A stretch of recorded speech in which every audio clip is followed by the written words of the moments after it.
Good morning, everyone. Welcome back to another week.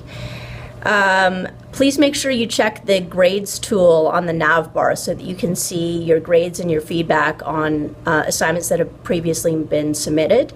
I'm going to do my best to keep on top of marking so that you get your items returned as quickly as possible after you submit them or after their due date. But there are a couple of you in the class who haven't submitted some of the early tasks, and whether that's because you're late getting started in the course or whatnot, just know it is your responsibility to regularly check under the grades tools for your marks so that you can see if there are things that are missing. There's also the checklist tool on the nav bar that can help you stay organized. It lists all of the items that are due in the course for marks in order along with their due dates. So that should help you stay organized as well. Just a quick note about discussions. You had a discussion last week.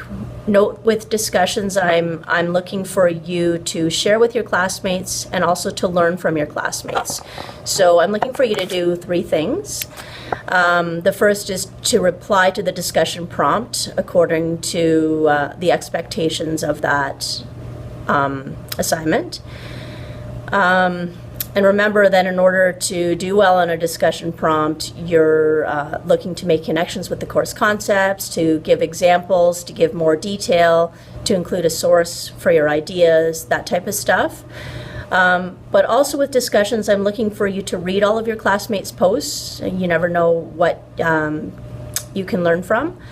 And also I'm looking for you to respond to some of your classmates' posts. And when you respond, don't just say, I agree, or that was really cool, or good job. I'm looking for you to add to their ideas. So share another example. Make another connection with a course concept, or say, oh, that really reminds me of when we talked about this in this lesson. Or include another source that they could look at. So just a little primer on what I'm looking for in discussions. This week, you have three things that you're focusing on. The first thing is the import-export task that is due today. So I'm looking for you to post about, in our chart, about an import or an export. You're not doing both, but make sure you look at the task expectations to make sure you're including enough detail and the information that I'm looking for on that.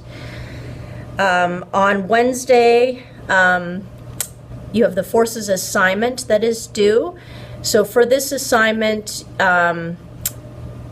probably the best way for you to organize it would be in a table type of format.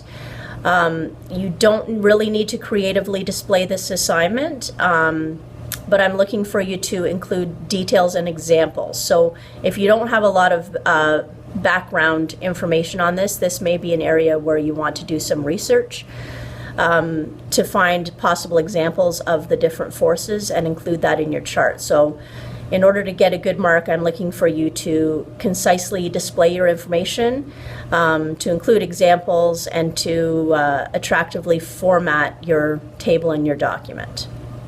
On Friday, you have Canada's Competitive Advantage assignment due.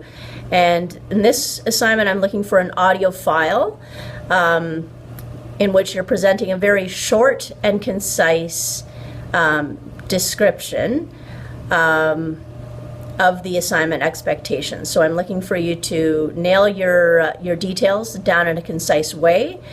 But I'm also, because it's an audio file, I'm looking for your inflection and the way you're talking about your ideas.